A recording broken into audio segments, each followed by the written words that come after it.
Monsieur Cadic. Oui. Tout d'abord, ça viendra compléter un petit peu ce qui a été dit précédemment, puisque la question c'était un peu, puisqu'on parle d'offensive, est-ce qu'on s'oriente vers une cyberguerre? En fait, nous sommes en guerre. Désolé, mais les temps ont changé. La dernière fois qu'il y a eu une déclaration de guerre, c'était 1982, le Royaume-Uni vers l'Argentine, comme s'il n'y avait pas eu de conflit depuis. On est en guerre. Et d'ailleurs, chaque jour, les Russes testent nos systèmes de défense, cherchent par exemple à brouiller nos connexions, nos communications au niveau de la marine. Mais on pourrait parler de la Chine, qui a clairement défini ses objectifs, qui est de dominer le monde en 2050, et qui affirme que les systèmes démocratiques sont des systèmes dépassés, occidentaux, qui ne peuvent pas leur convenir et convenir au monde. Alors, à côté, vous avez une autre approche. On en a pas mal parlé, des États-Unis, qui, eux, voient le monde comme un endroit qu'ils doivent dominer économiquement. Mais il n'y a pas que les États qui nous font la guerre. Il y a effectivement aussi des organisations criminelles, des groupes terroristes, hein, et ça prend diverses formes. Ça cherche par exemple à atteindre la réputation des démocraties. Encore une fois, des systèmes qui sont faibles, on va le démontrer en les attaquant, en montrant qu'ils ne sont pas capables de réagir. Et c'est pour ça qu'aussi au Sénat, on a fait une enquête suite à l'attaque d'Ariane contre notre système au ministère des Affaires étrangères en décembre dernier, pour voir justement comment nous, par rapport à une telle agression, on avait réagi et que ça nous serve. On voit aussi qu'on cherche à atteindre nos systèmes d'importance vitale. On l'a vu récemment avec une tentative contre notre système d'approvisionnement en eau. J'ai toujours travaillé dans l'innovation depuis l'âge de 20 ans.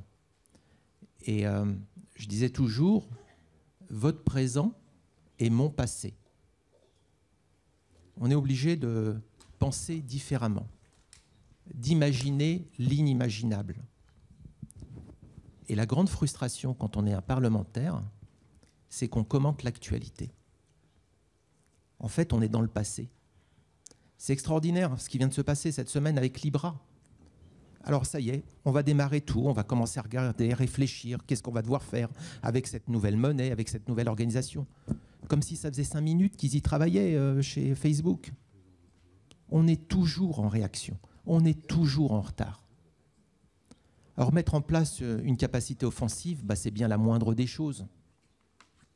Si vous êtes attaqué, vous n'allez pas vous-même vous mettre en capacité d'attaquer. Heureusement qu'en début d'année, effectivement, notre ministre de la Défense a annoncé que ça y est, on se dotait de capacités offensives sous la direction directe du président de la République. C'est lui le chef des armées.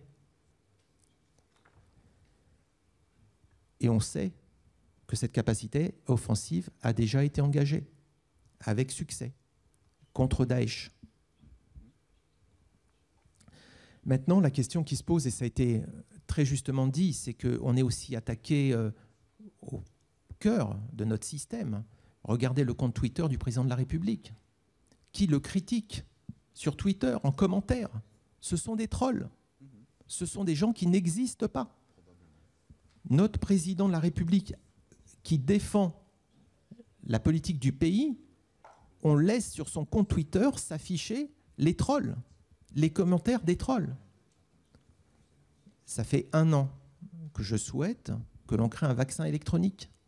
Ce qu'un ordinateur, un robot peut faire, un autre robot peut le défaire. Ça, c'est aussi un objectif. Mais cette enceinte le montre. Tout seul, nous n'avons pas la capacité de réagir. Ça ne sera pas efficace. Notre seule solution, c'est de nous unir. Et ça a été dit aussi à un moment, la société civile montre aussi ses limites aujourd'hui. Les parlements doivent maintenant s'allier en Europe et définir les priorités et ne pas se contenter de commenter l'actualité.